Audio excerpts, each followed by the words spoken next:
So I'll get right to the punchline. I ended up being the only passenger on a 777-300 from London to Madrid. Yeah, we don't serve that route, but we did on this trip.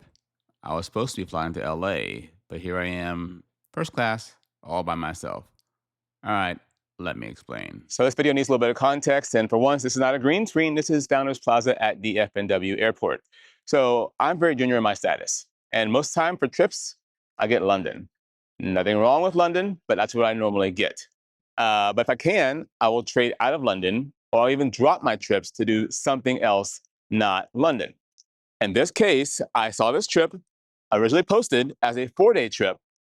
The original sequence was Dallas to London, being in London at 6:40 in the morning, doing a 22-hour and 50-minute overnight, then doing London to LA, getting into LA at 10:20 in the morning.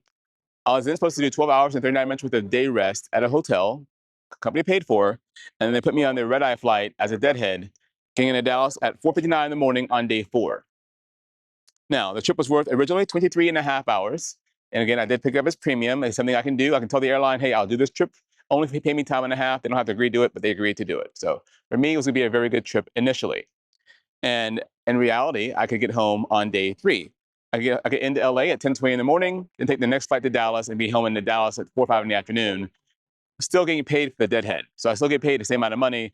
I would be getting home quite a bit early. And it would have worked out just fine. But of course, that's not what really happened. So we got into London, and that's when things changed. And I'm going to show you the schedule here, and then you'll see the video that explains the situation. But my initial reassignment while I was in London was supposed to, instead of leaving at 7 in the morning, supposed to leave at 7 a.m., same time, and fly to Madrid, Spain, overnight Madrid, and then fly to Dallas on day 4. I was still be getting home on day 4, the original I was supposed to, but I'll be getting home in the afternoon instead of I could get home originally scheduled with the deadhead from LA at 5 in the morning. You know what? It is what it is. Sometimes life happens, but that didn't happen either. The actual end result was instead of getting home on the day 4, I was scheduled to get home on day 6. Quite a bit different. So I'll have the schedules up here throughout the video to show you where we are in the reassignment phase. But it was quite the experience, and one of the top 3 weirdest trips I've done as an airline pilot. So I got to the airplane as normal in Dallas, nothing special. I'm the relief pilot. I set up the way I normally do, right? The only thing of note was the first officer was Charlotte-based who picked up an out-of-base premium trip. He's also getting paid time and a half, but he was not based in Dallas. That came into play later on. And we got to London, different hotel. This was my view from my hotel room. This is the only view I had. It was the interior of the hotel, but we were in a better location, which was good because on this particular trip, the London Underground was shut down for the most part. So yeah, I'm glad I was where I was. I went to get lunch somewhere new. I wanted calamari. It was horrible and expensive. And the restaurant claimed they couldn't run any credit cards suddenly. I had to go use their ATM, but thankfully I had enough cash. It was sketchy all the way around. And then I left there and I was really sad because I found this food festival that had an amazing amount of all kind of food from all around the world. I'm like, I should have just kept walking and eaten here instead.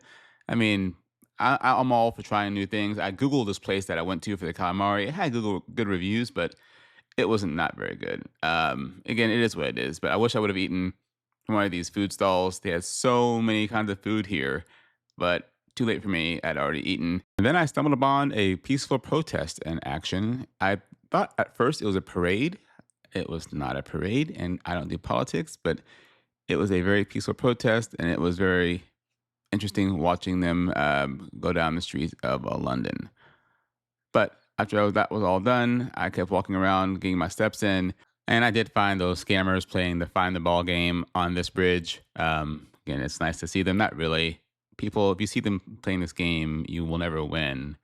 Anyways, I kept walking. I did find even another area I'd never been to before. It was just down from the London Eye. And most days I come here, it's closed, but it's like another food court area outdoors.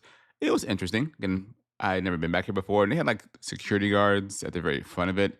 Like you couldn't bring any food or drinks in, whatever. I had a can of Coke, a bottle of Coke. I had to chug real quick. But interesting food. Again, I wasn't super hungry. Just wanted to see what was there. I did get some quote unquote traditional British pudding. Um, Yeah, I'm sure it wasn't. It was a sweet concoction. It was okay.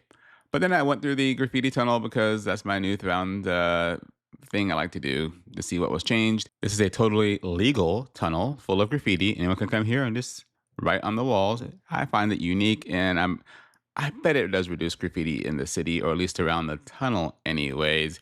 But I headed back to my hotel and closed the door, looked down, and saw an envelope. Those envelopes are never good news. And in fact, my trip for the next day had canceled. And I'm in London and we have reassignment rules. And I was now reassigned a totally different trip and it was going to get crazy. So now I decided to go ahead and shoot video of the trip. I started off with a 4 a.m. wake up call the next day. Yeah. And good morning. It's 4:16 a.m. in London, 10:16 p.m. in Dallas. And yeah, you join me mid trip. Hello, my name is Darren. I'm a dad. I'm an airline pilot. I'm a husband of a scientist.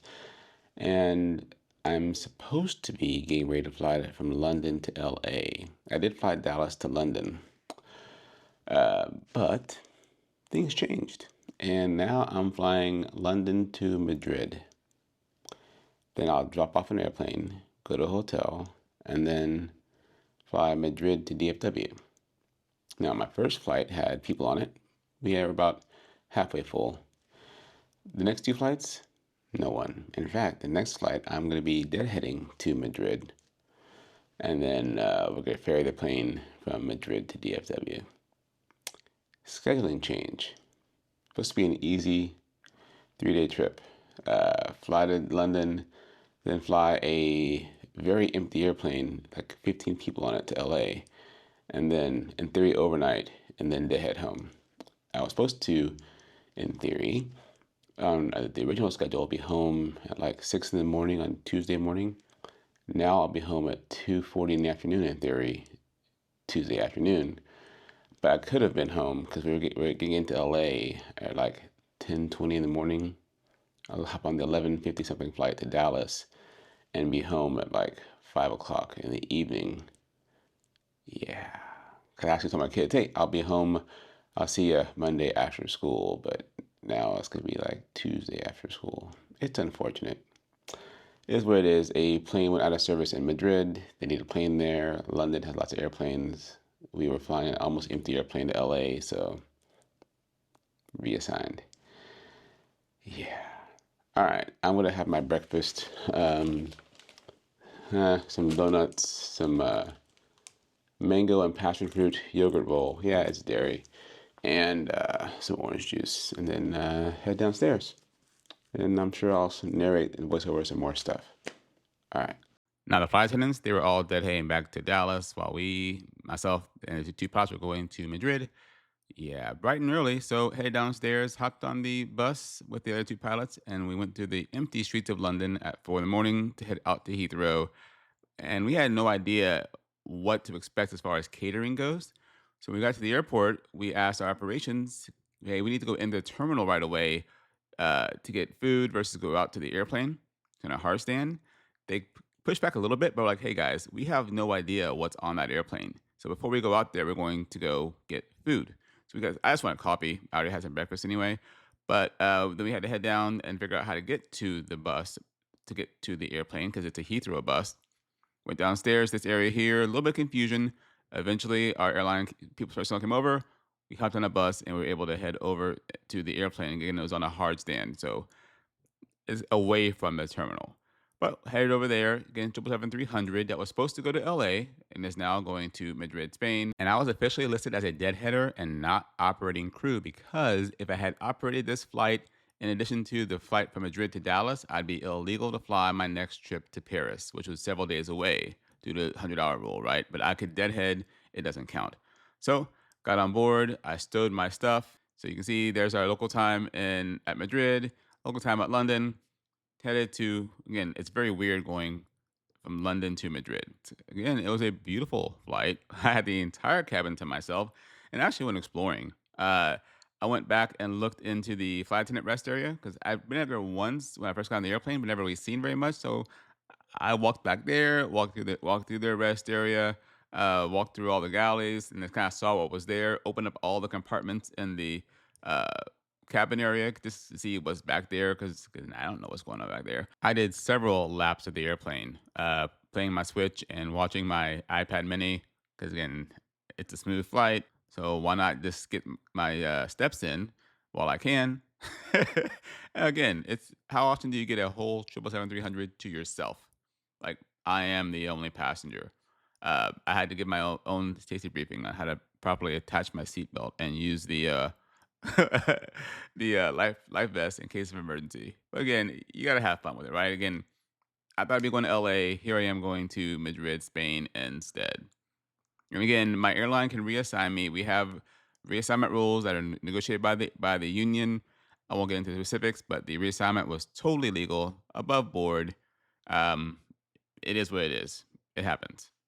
And it's supposed to a time and a half trip, but even with the new flight to Madrid and then flying to Dallas, it all comes out to be about the same amount of pay. So again, it's unfortunate that I'm not gonna get home when I thought I was, because again, my original trip would have had me home, well, in LA Monday morning, and I was able to deadhead home, be home Monday afternoon, even though I was supposed to say day rest in LA, and I was assigned to do the red eye flight Monday night, getting in Tuesday morning.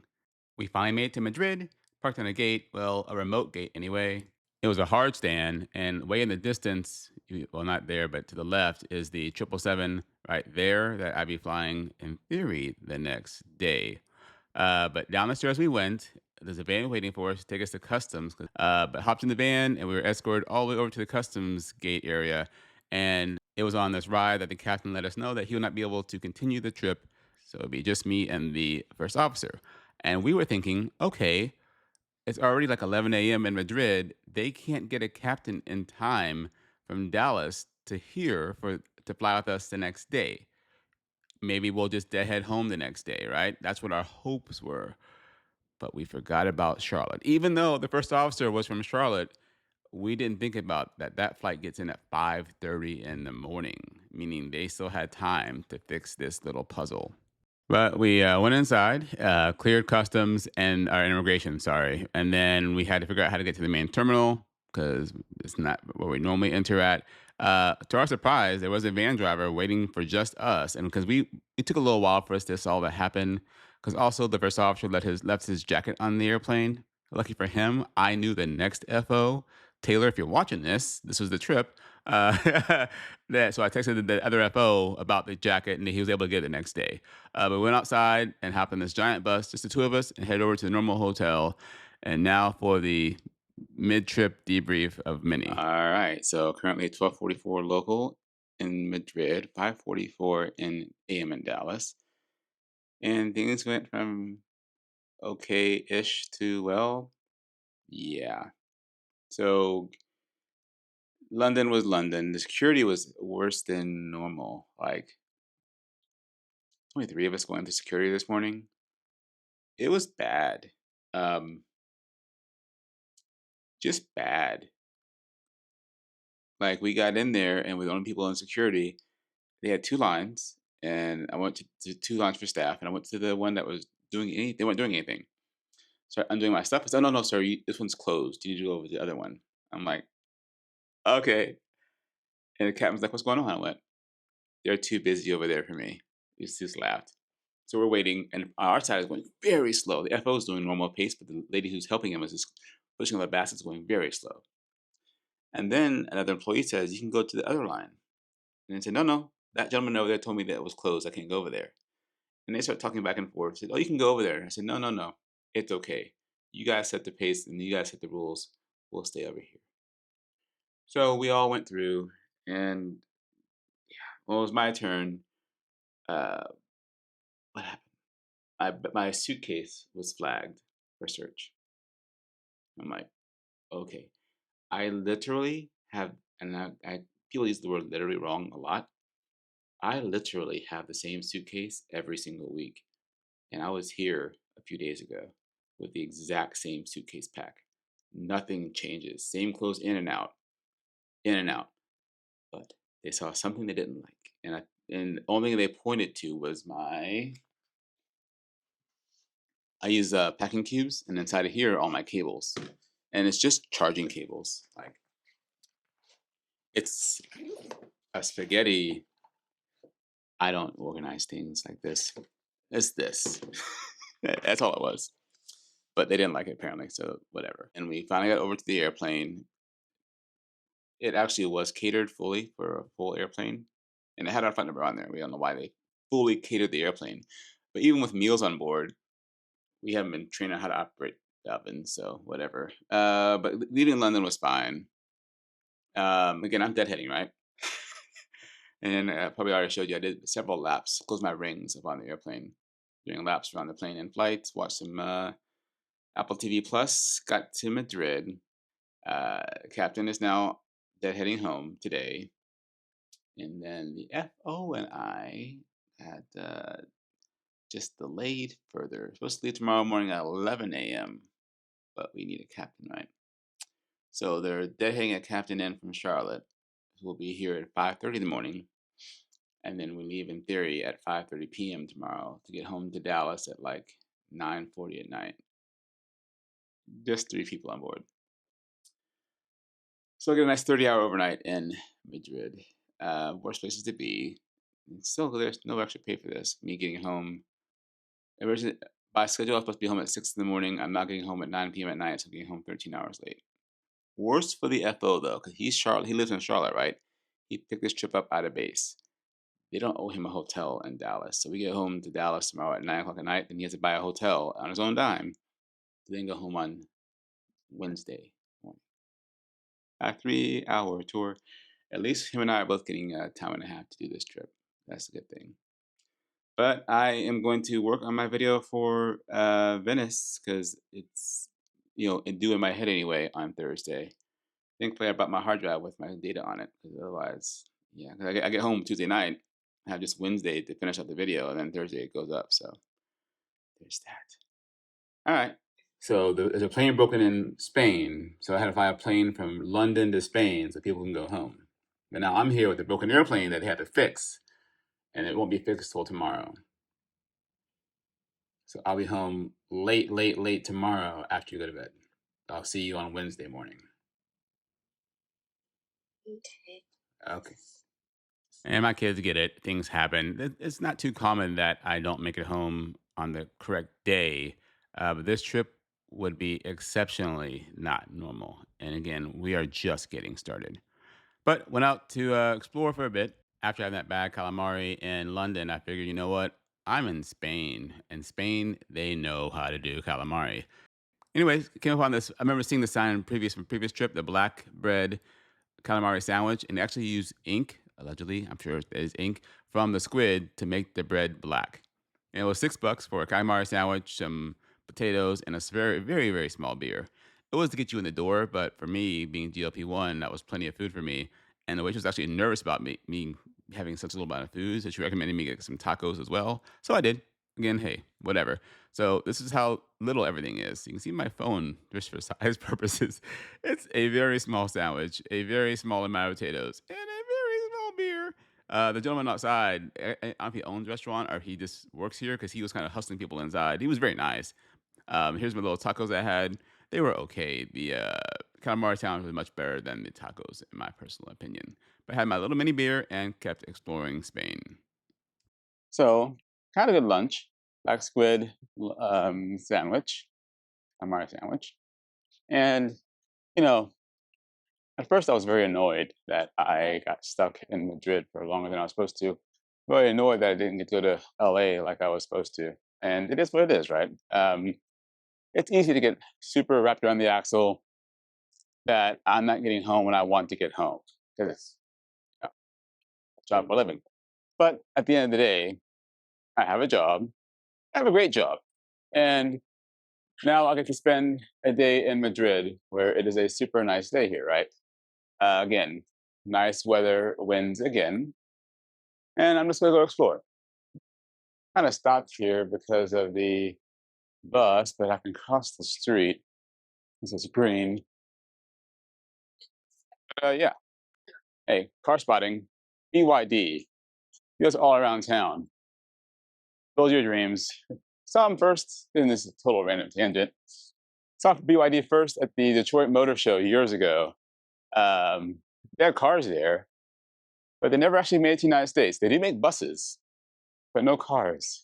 I know they're China, blah, blah, blah. Anyways, I'm going to go explore a bit, randomly walk around, stop by a grocery store, and then go meet the FO and keep an eye on the airplane repair.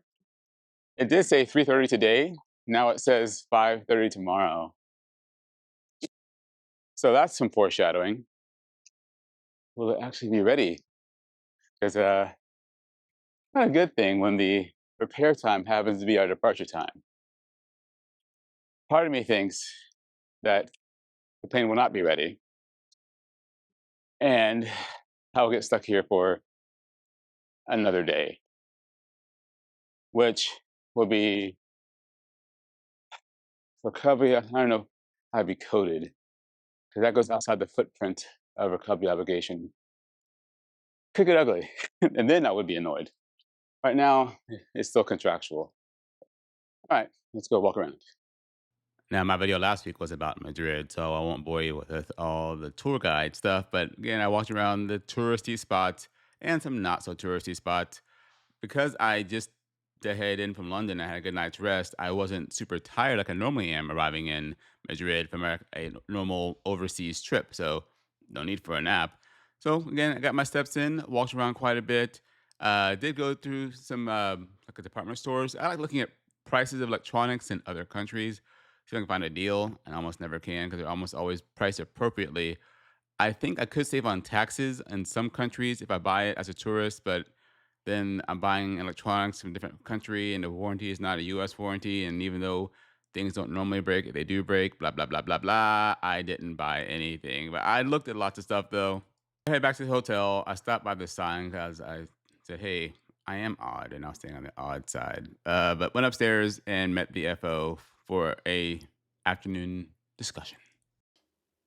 All right, all gussied up and ready to find airplane empty to DFNW. Currently 2:53 local, 2:53 p.m. local, 7:53 a.m. in Dallas, and I had a good night's rest. I slept way more than I needed to get back on a Dallas time.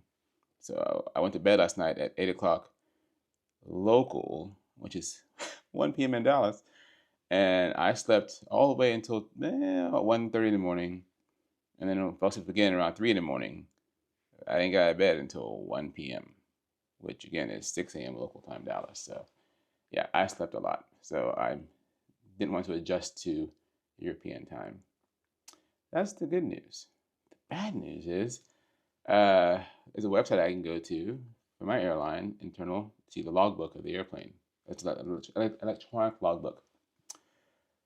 And it was showing aircraft out of service, and it was showing the ETA of repair originally was supposed to be like 3 p.m. yesterday. Then it got pushed to 11 a.m. No, then it got pushed to 5:30 p.m. today. We were supposed to originally leave here at 11 a.m. today. And I'm like, well, okay. But I kept checking every now and then, and nothing changed until about 2 hours ago. Now there's a big red bold bar saying maintenance hold applied. And it tells me what's wrong with the airplane, which I knew already. But it's not good that we're supposed to leave here in less than 3 hours and it's still broken. So hopefully it's just a communication, the guy finished the logbook kind of thing, and the plane is repaired. Otherwise, it will get very, very, very, very interesting. It is what it is. But I'm going to pack up the room and head downstairs, meet the captain for the first time because he deadheaded in from Charlotte. I guess I didn't tell you that yet in the video. Yeah, so they got a captain reserve out of Charlotte to deadhead here. He got in it early this morning to do rest and then to fly with us this evening. So, yeah. All right. Good times. Good times. Oh, okay. And I guess this is more. Last night I did go up with the FO to the rooftop bar area and hung out with him for a bit. And there's all multiple flight crews up there. There was the other Dallas crew. I knew the FB. Him and I flew together at Eagle. And then a bunch of flight attendants were up there as well. So pull like a whole big airline get together. All right, pack up the room and let's head downstairs and hope for the best. So for those keeping along, this was Tuesday, and again, I was supposed to be originally scheduled to be home Tuesday morning at like 6 a.m. Again, we're ahead in time, so I would still be arriving on Tuesday in Dallas, just later in the day. But downstairs for a 4:30 van, met the captain for the first time. No van, no van. He made lots of phone calls, and he ended up having to get a car service from the hotel. They paid for it. Again, it wasn't the hotel's fault. It was someone else's fault while we had no van. So we walked into the airport, and we had no paperwork that we normally have. And we had to get through so many different hurdles getting from the curb to the gate. And that's all I'll say.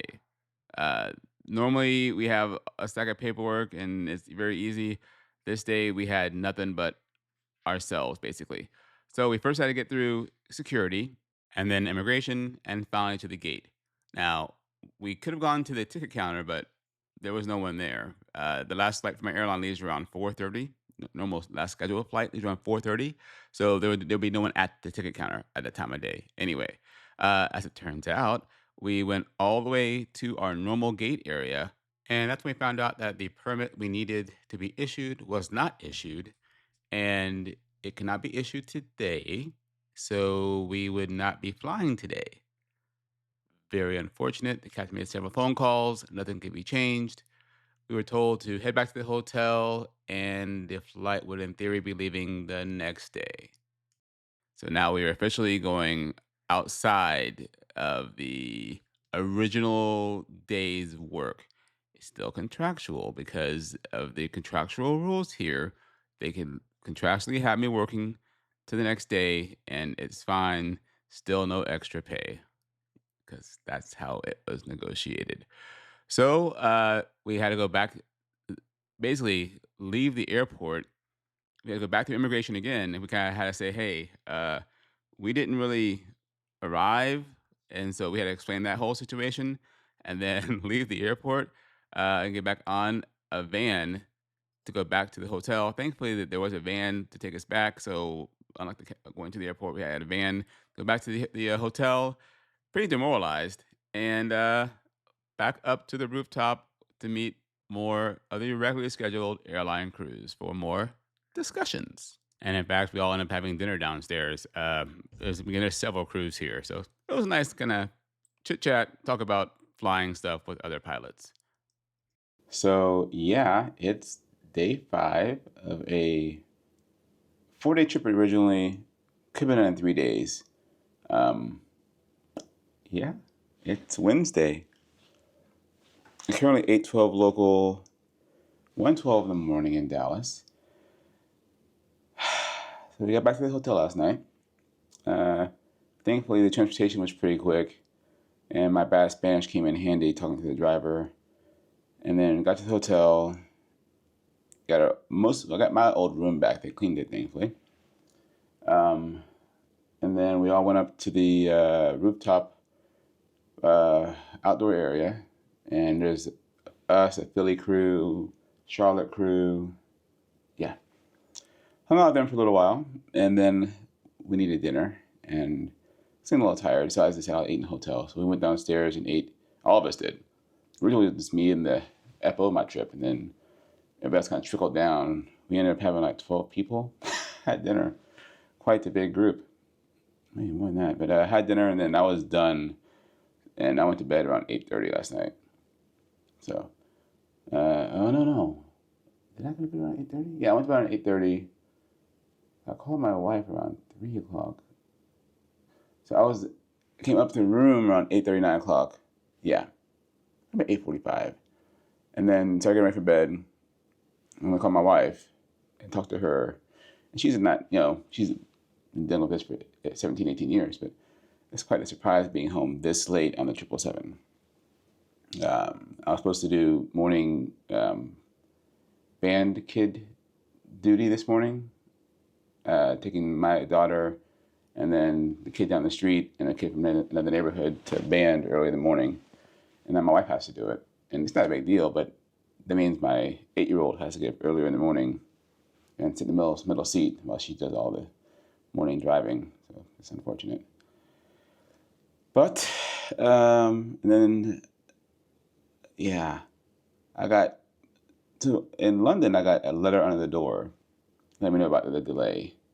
Here they don't do letters for whatever reason. They leave voicemails, which is normally not a big deal. But the stupid phone does this beep, beep, beep, and then progressively more beeps. So it gets like 4 or 5 beeps, and it won't stop until you check the voicemail. I got 3 different voicemails in the middle of the night, all between like 5 in the morning and 6 or 8 in the morning. Letting me know that my pickup time went from 8:40 to 9:40. Then I said no, it'd be at 9 o'clock. Then again back to 8:40. Good times. So yeah, the plane is supposed to be ready. So I'm gonna pack up my room and head downstairs, and we'll see if I can go home today. It's quite the trip. All right. I will say the hotel we stay in is very nice. Aside from the way they contact me for delayed flights, like in London, they left envelopes. Here, they just leave voicemails, and the voicemails keep making a ticking sound in the room until you listen to the voicemail. But otherwise, it's fine. Headed outside, hopped in the bus. Again, it's just my crew, no other people on board because we are an unscheduled flight. There was a flight leaving around the same time. I think it was in the normal Dallas flight. This is a morning departure, right? So the traffic was a little nuts going into the city. Thankfully, we were leaving the city because again, you can see all the lines of cars going into the city right now. Again, this airport is so gigantic. Getting from one side to the other, like as far as the terminals go, it takes a long time. But we got to the airport. We did have the nice paperwork this time, so we were able to go through security and immigration a little easier. Something I learned from all my time here. The airport terminal is supposed to look like a bullfighting arena, and all the spires that come down, they change colors from like a nice yellow to red, and it's supposed to represent a spire that they flew bullfighting with from the beginning of the fight to the end of the fight. A little morbid. Maybe it's not true. That's just what I heard. Again, long concourse, lots of walking. Got to the gate, and that's when we had our first delay. The plane has not been moved since it arrived several days ago. So they had to move the airplane and get it fueled and then clean the airplane. Again, it is what it is. They said it might be a little while for us to get access to the airplane. So I just kind of sat and chilled. Eventually, we brought out to the airplane, walked upstairs, and we began getting the plane ready to go. We're all motivated to get out of Madrid.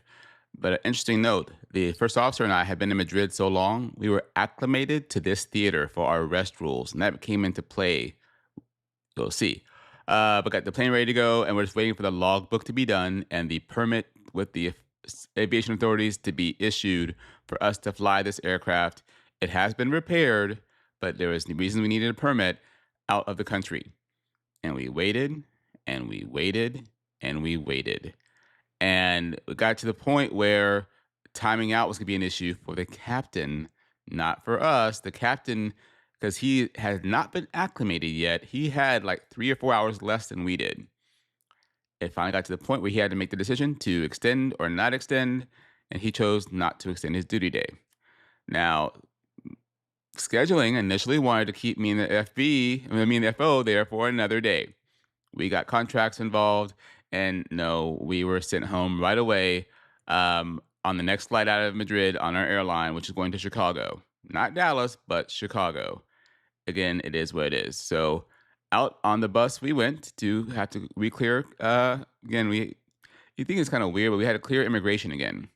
So we had to go through immigration, even though we never left the country. It was a little bit of a weird situation. We had to explain what was going on and then go back through security again. And security gate's like, what are you guys doing here? They don't normally see pilots from my airline here. We're able to clear that security, thankfully, with my bad Spanish. The captain, because he was reserved and he timed out, was going to the hotel and he just deadhead back to Charlotte the next day. The FO and I had to go back through immigration again and go to the gate. to get our seats to Chicago. So it's been quite the day. Currently 3:23, sitting in the lovely Madrid airport in my normal clothes now. This will be probably the top three weirdest trips I've ever done. Got an 840 van, got out here, went to the plan, got to security and customs, the right paperwork that time. Got out to the airplane around 11:30 because of stuff, and then got on board, started doing our thing. They had to clean the plane. They had a fuel imbalance. They still need the permit to go out of the country. So we're getting the plane ready as best we can. They cleaned the plane. They did cater it partially enough for us to at least survive over the ocean. Not a full catering, but they had drinks, soft drinks, water, and they had meals for us to cook ourselves. So that'd be a new experience actually. Even made the beds for the bunk. I'm the relief pilot, right? And we waited and we waited and we waited and we waited. And because I've been here so long, same as the FO, we were acclimated to the time zone. So our timeout time was different than the captain by like over 2 hours. But the captain timed out at 2:16, and that was it. Uh, long day, long schedule, right? So now we have to figure out what to do with us contractually, because actually we're so far outside the contractual normal reassignment stuff, they can't do anything. Uh, Took a little bit, but thankfully we are now both heading to Chicago, and then overnighting, and then heading home tomorrow morning. So it's going to end up being like a 51 or 56 hour pay trip for this. And I operated one actual leg. So there's that. It also means I'll be late on my video this week because I didn't do any editing, and I couldn't because I left the hard drive at home. So it continues. So the first officer and I both boarded a 787 to Chicago. I had a nice rear-facing seat. I had these apples I had to consume before we get to Chicago. I had bought them for the flight to Dallas. Again, there is my aircraft that was supposed to fly back, but now I'm on this plane headed to Chicago. Left on time. And someone's going to ask, well, Darren, if you were going to time out in Madrid, how are you legal to keep going to Chicago? Well, I'm just deadheading. And the FAA doesn't really care how long you deadhead. They could deadhead me for 24 hours. So my duty day on this particular day, by the time we got to Chicago, was 16 hours and 34 minutes. Yeah, that's a long day. But of course, I did a lot of sleeping on the airplane, so it is what it is. Now, on paper, we're supposed to get into Chicago, and I was supposed to get there like 6:50 p.m., do an overnight, and then head home the next day to Dallas, right? But I don't have to do that. So my plan was to, because I only had one shot to get to Dallas the same night from Chicago. That made sense anyway, because I was doing a super late flight. So I figured, I said, you know what? If we get there, I can clear customs, head over to the other terminal, and get on the 8:30 flight out of Chicago to Dallas. I'll do that. If not, I'll go to the hotel and call it done and go home the next day. My pay will not change at all. The first officer, he is Charlotte based. He picked up an out of base trip. The airline only had to get him back to Dallas, not to Charlotte. He had no desire to go to Dallas, so he was going to go from Chicago to Charlotte. So that was the plan. I had a lovely flight on the 787. And it has a lower cabin out too than 777. So don't feel as tired, but watched movies, ate some meals, played some Nintendo Switch, and relaxed. Again, I did buy the Wi-Fi just to talk to my wife, can keep her abreast of the situation. But eventually, we made it into Chicago area. Again, I used to be based in Chicago. That was my first upgrade as a captain, so I could tell where we were. I could tell we were landing to the east. There's another flight way out there. Landing on runway 28 center. Arrival time was 6:50 p.m. I was planning on taking the 8:34 flight to Dallas. Of course, if you know Chicago, the international terminal is not really attached to the main terminal. And I've been at international terminal a handful of times on the Airbus, never on 777. So I wasn't sure how long it took. Last time I flew up here, I went to the international terminal, was on an Airbus from Cancun. And I remember I had to take a bus from that terminal to the main terminal. A little bit worried about that. Thankfully, it wouldn't be an issue on this flight, as if you know Chicago, you know that they now have a train that goes between the two terminals. It was out of service last time I was here. But went through customs and immigration. The global entry is kind of funny. And they gave me a little card to hold to give to the person at the end the exit global entry, exit the customs area. But went upstairs, got on the train, went over to the main terminal, and I'm like, well, we'll see if I can go through KCM or not. Again, I've had bad luck with KCM as far as being randomed. Thankfully, I was able to clear KCM, went to the gate, and just relaxed. Now, I had a nice aisle seat, not a big deal. I had listed for first class. It was full. Probably wasn't gonna happen. I'm like, it's fine. And then right before boarding stopped, I got a notification on my phone that I was upgraded to first class and I was given seat 1E. I'm like, well, this is pretty nice. And so I went up front, and on my way up front, it changed back to my other seat. I'm like, oh, well, okay. Well, I went ahead and sat there, and I told the flight attendant, like, hey, I'm deadheading, it gave me first class, but I'm not sure what's going on. Well, the customer who was supposed to sit there was running late. They had landed but didn't have a gate, yada yada yada. They weren't sure they could make it or not, so they had to wait till the last minute to give them that seat.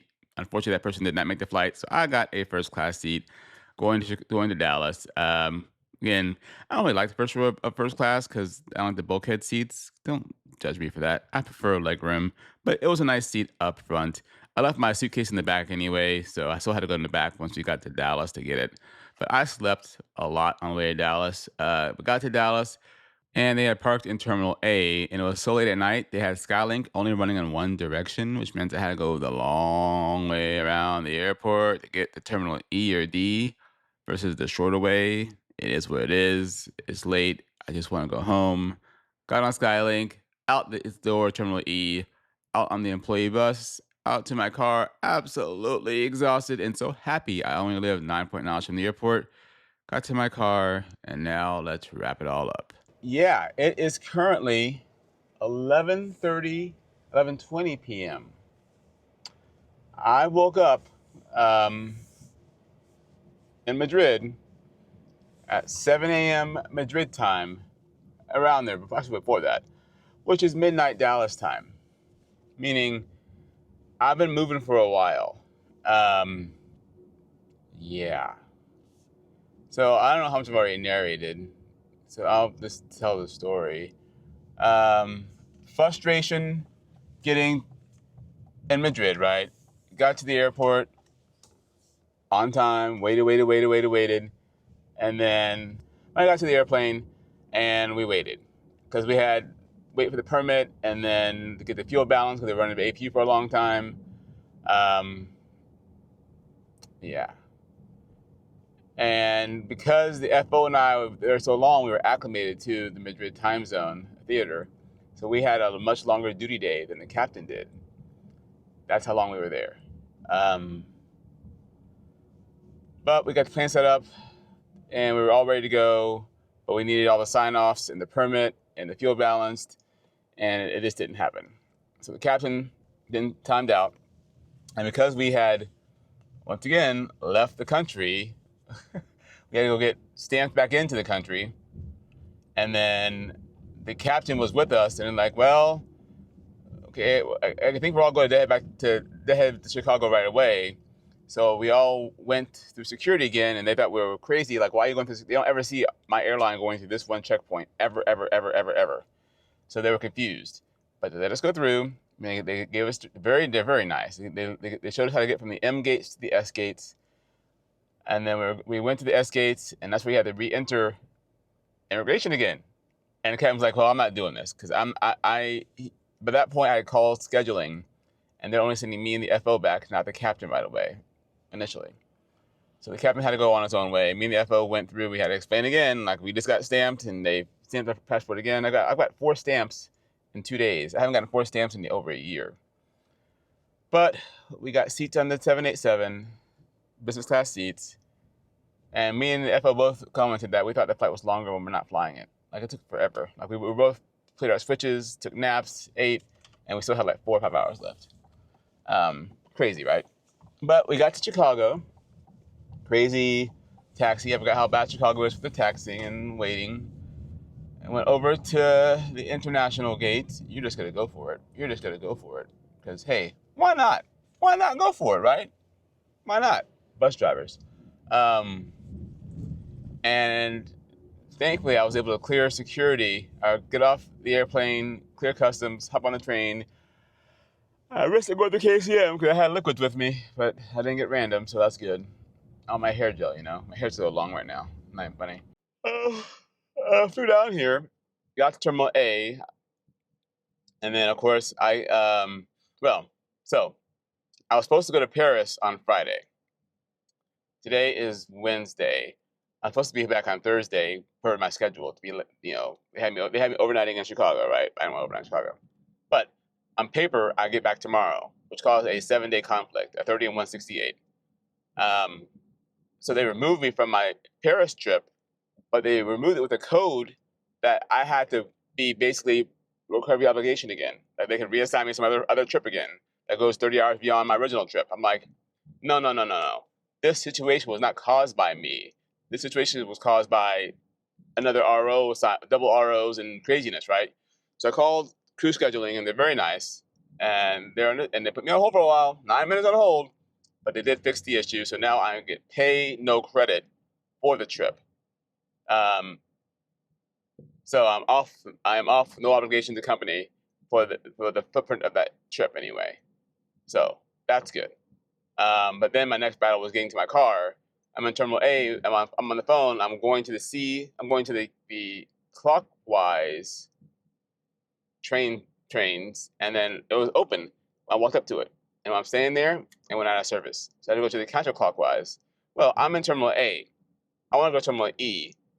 Well, it was just 1, 2, and a third stop. I got off on a third stop. Now I had to go through 1, 2, 3, 4, 5, 6. I got off on a 7th stop. I go all the way around the airport. Annoying, but I'm home. Yeah. Crazy trip. I think the FO and I said it was like 51 hours pay after all said and done. Plus I get paid the 20 hours for Paris, so that's 71 hours pay in 1 week. So good overall, but man, I want to go home and I don't want to fly anytime soon. But I will send it over to Darren to wrap it all up. So quite the interesting trip. And again, I haven't had a trip go this sideways, I don't think, in my entire airline career, except for the one time I got stuck in Moline, Illinois during a snowstorm, ice storm in Dallas. That was kind of crazy, but I think this is even crazier, especially deadheading from London to Madrid. Again, we plan as an airline family for me to sometimes be home a day late, a couple of hours late. Getting home 3 days late, that's not something we normally put in the pencil in, right? But it's a possibility. Life events happen, worldwide events happen. It is what it is, and we can deal with it, thankfully. As far as my compensation goes, again, this was a 1.5-time trip. So my operational pay was 33 hours and 24 minutes. That's just the base pay for the base trip of hours I worked or deadheaded. That was $10,171 and 64 cents. And I got another 50% premium on top of that. That was 16 hours and 42 minutes. That was $5,085 and 82 cents. My international pay was only from Dallas to London, nothing else. That was $45.83. My per diem, quite extensive, 116 hours and 55 minutes. That was $479 and 70 cents. And my 401k contribution from my airline was $1,729 and 18 cents. Now, looking at all those numbers, it's a lot of money. And it is a lot of money. Not even included in that is my Paris removal, right? Because again, I had a Paris trip that I did get removed from. I was paid, not credited. That's just the thing we have here. So I don't get like the per diem for the trip. I just get this, or it's weird. I just get the pay that I should have been paid for that Paris trip. That was $6,062 and 34 cents. So money-wise, it was great, but of course, it did disrupt my family life as well. So pluses and negatives. My name is Darren. I'm a dad. I'm an airline pilot. I'm a husband of a scientist. If you don't mind, please subscribe, drop a comment, click like. Have a great day. And as always, thank you for stopping by.